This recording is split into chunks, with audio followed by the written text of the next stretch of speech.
Anchor is a fantastic platform for podcasting. It's so simple. It's remarkable. Even I could do it. And it's free distribution, free recording, easy, simple, elegant to use framework, great tools.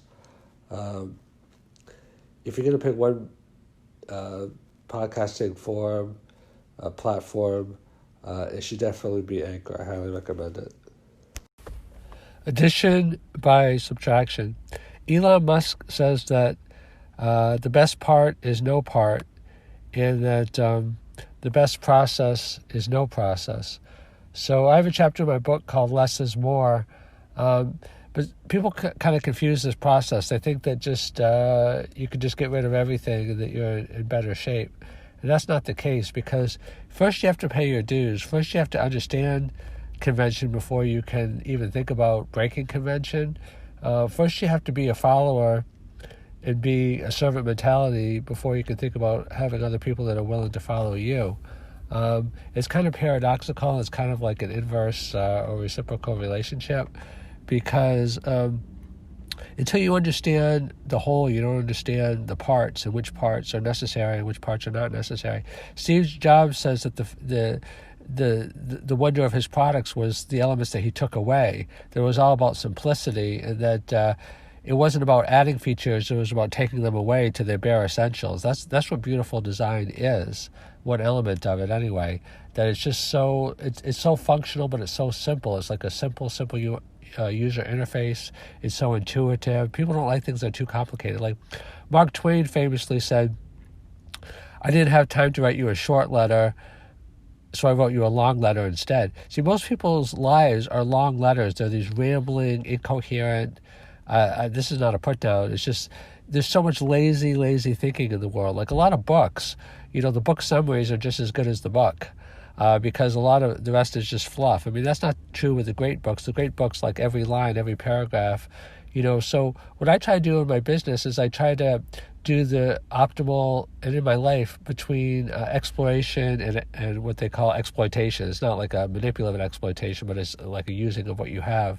So there's a famous book, I forget the name of it, that says you should spend a certain amount of your time looking for new things, and then you should spend the rest of your time, once you found the best things, enjoying what you have found. So, the best restaurants, how many people should you date before you get, pick a spouse, how many interviews should you go on before you get a job.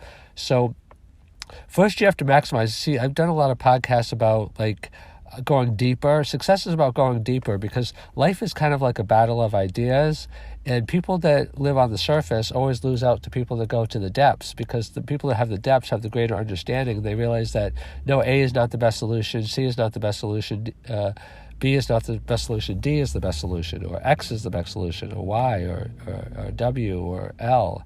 So you have to have gone through and analyzed you have to understand. If you're going to improve something, you have to understand how the current thing works. So you have to, that's why there's been periods of mentorship or apprenticeship. People would study from a master.